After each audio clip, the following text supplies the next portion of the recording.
Ladies and gents, we give you a safety announcement as we leave the piers on the river.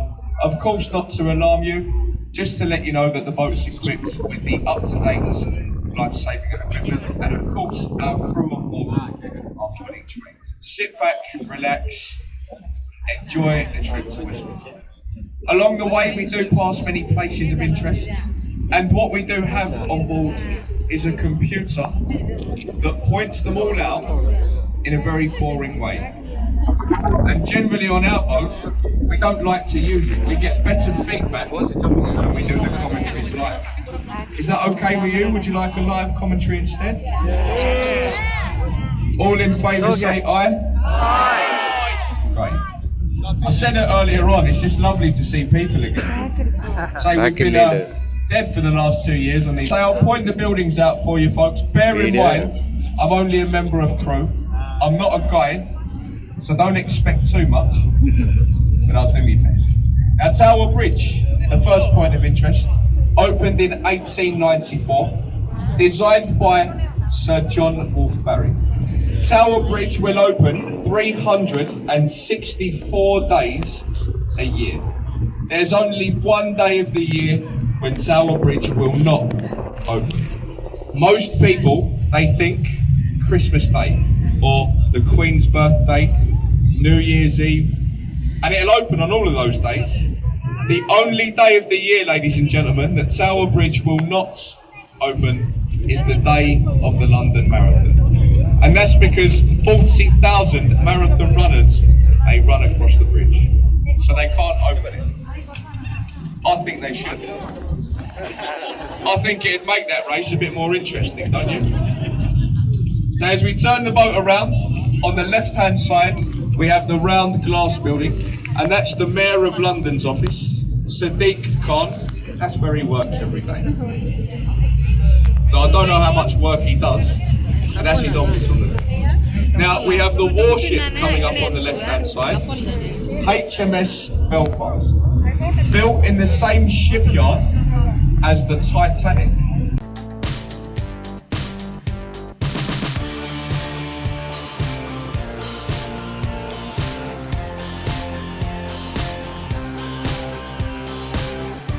The ill-fated ship, and she last saw action throughout the Korean in anger, and there are 6 guns at the back and 6 at the front, each of which can fire a 100-weight shell, 14 landmines. So a very powerful ship in anger. Permanently moored in London today, an extension on the Imperial War Museum. Now we look to the right-hand side. Behind the tree, see the white building with the black chimneys on the top. Waterguard House. And this is the home to our customs and excise, which means that anything that's confiscated from you at our airports, if you bring in too much alcohol, too many cigarettes, or any drugs, they are taken to this building. They are then put into a large incinerator and disposed of, apparently. That's what they tell us, eh? I've lived in London for 30 years. I've never seen a puff of smoke come out of those chimneys, but I know someone who works in that building, and he tells me that the Christmas parties are phenomenal. That's just what they say. And we have the tallest building in Western Europe, up to the left. Inside the Shard, a 6-star hotel, bars, restaurants, offices, apartments. And the building was designed by an Italian architect, Renzo Piano, his name. They gave him the penthouse apartment for designing that building. He then sold it for £48 million, which isn't bad, eh? £48 million for drawing a fire. Now the bridge that we're approaching, this is the world famous London Bridge, and it's not as exciting as it sounds. Commonly mistaken for Tower Bridge behind us. In 2,000 years, the first one was wooden, built by the Romans, and it burnt down. And as I'm sure you know from the It's in America today. We sold it in the 70s. In the dock on the left, for the children on board, Golden Hind. Francis Drake was the first Englishman to sail a ship around the world, and that ship has been around the world twice. It's in fully working order. What's on board is on the right hand side. As we pass under the bridge, you look in the glass box on the river wall, and if you're lucky, you may see some semi-naked people roaming around. Because inside that glass box is a health and relaxation spa. They thought that they were clever by putting it under a bridge so nobody could see it. They thought that they were clever by putting in one-way glass so nobody could see them, and very stupidly put it in the wrong way round. We can see them, they can't see us. Believe me, gentlemen, some days are better than others. Some days are horrific, as I'm sure you can imagine. Some days you wish you never looked. And other days it gets so good that we turn the boat around and we go back for another go. They need to be 10 out of 10 for that. Now, ahead of us on the left, we have the round white building just come into view now with the thatched roof. And that's a replica of William Shakespeare's Globe Theatre. The only building in London to be allowed a thatched roof since the Great Fire of London. And you can go inside. You can go in there and watch a show being acted out in the traditional manner with no stage lighting or sound. And that's for the standing area. But £5 for live entertainment in London, that's great value for money. And is everyone enjoying the live commentary so far? Hopefully you can all understand me okay. So I do try to speak a little bit slower and a little bit clearer. I understand we have passengers from all over the world. I don't always talk like this. There's nothing wrong with me. So I'll just slow it down so everyone can understand. Now, my favourite building is up to the right-hand side. Look at the cathedral and the masterpiece of Sir Christopher Wren. It took them 35 years to construct at the price of only £75,000. It stands 365 feet high, 1 foot for every day of the year. And I've got a tip for you. Go tomorrow at 10 o'clock to St Paul's Cathedral and you can go inside for free. It's a church, ladies and gentlemen. You can go in there and watch a service free of charge. And that's a great experience to see a service in that room. Well, I say it's free, they do get you at the end, like most churches. You'll see a gentleman who walks around the building with a silver champagne bucket. And if you've enjoyed it, you drop a little something in. As I'm sure you can imagine, it's very quiet inside, and they do let you know that they prefer the silent donation. A 5, 10. Loved ones today, then kiss your husband or your wife. Any single ladies, you can come and kiss me. Any single gentleman, come and kiss the captain. Because he's very open-minded, you see. The Bridge of Love. Now, on the right-hand side, we have the white building with the green sloping roof. The old City of London School for Boys. Many famous people attended that school. Probably the most famous, though, Winston Churchill, our wartime leader. And it's not a school today. That's a few years ago. Taken over by Oxo, and that's where they made the famous stop cube years ago. Look at the top of the building, you can see the letters OXO in the tower. Of an evening time, they light it up bright red, and you can see that all across London. Just beneath it, there's a restaurant where you see the glass canopy, the Harvey Nichols Oxo Tower restaurant, and it's very nice in there. And if you look very, very closely on the left, ladies and gents, you'll notice that we have some beautiful beaches in London. Look at that. A golden, a sandy, tropical beach where you can see the children paddling in the polluted river. A great day out for the kids. Take the kids to the beach. We have a ship coming up on the right hand side.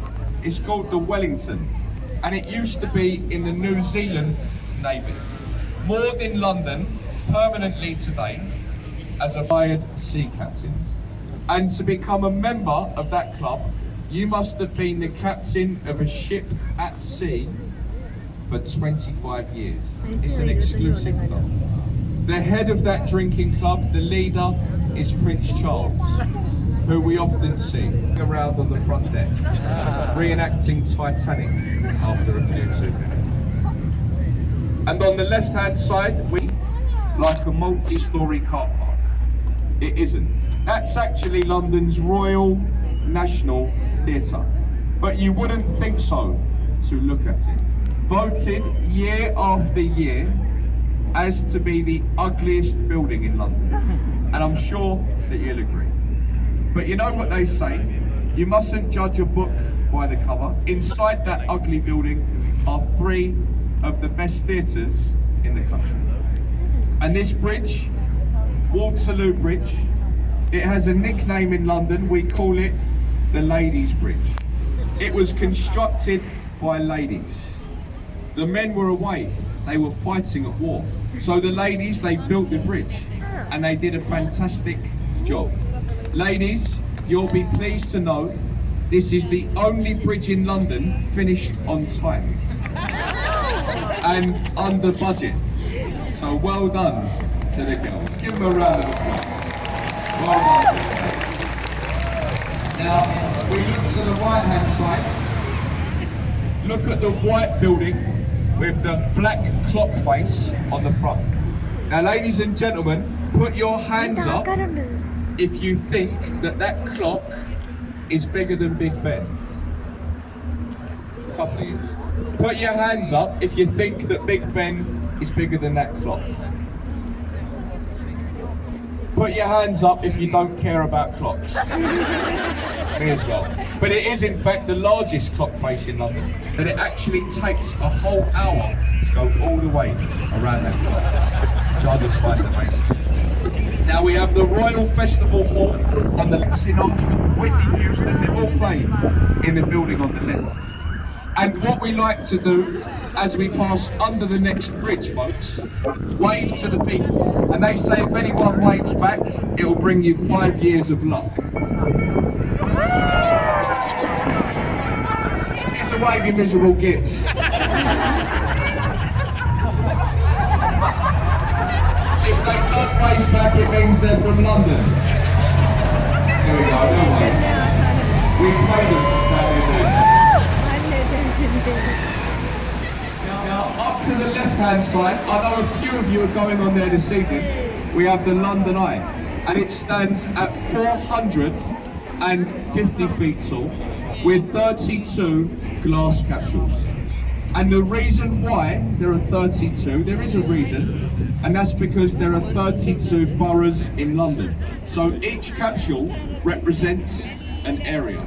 And each capsule can carry 25 people. On a day like today, you can see about 30 miles across London from the top.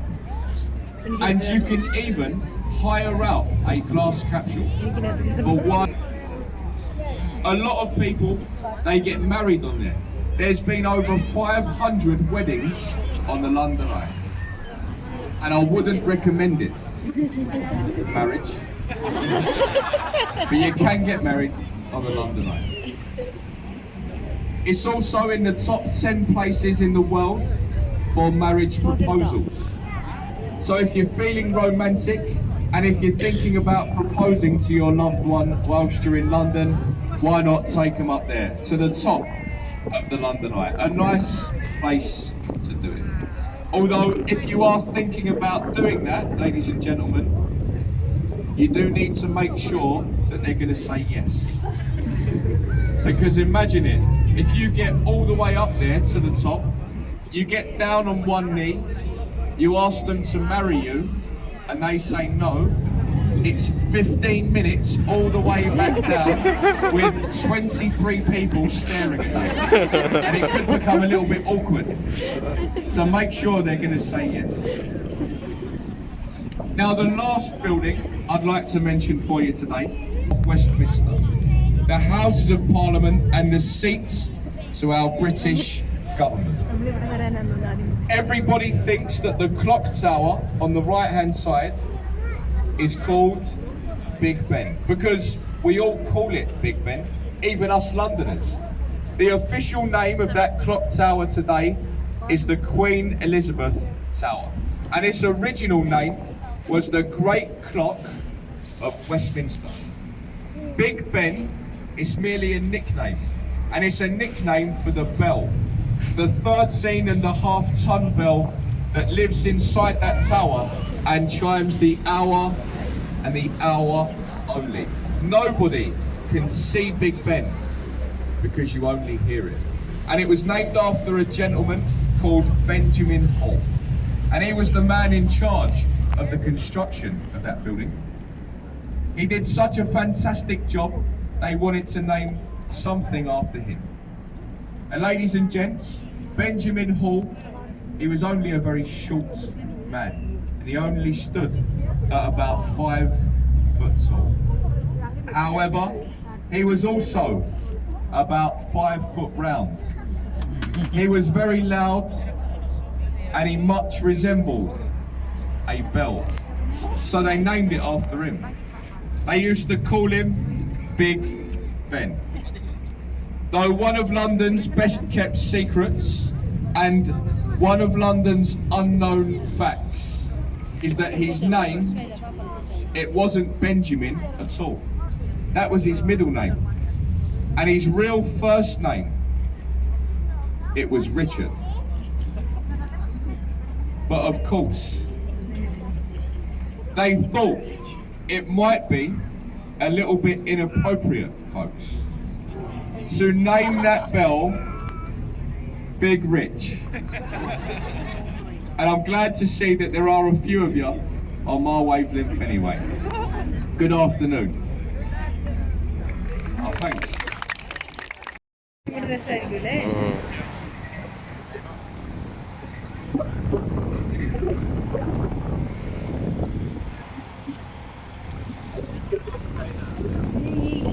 Only the crew. We're not guides, we're both captains, and we're here for your safety.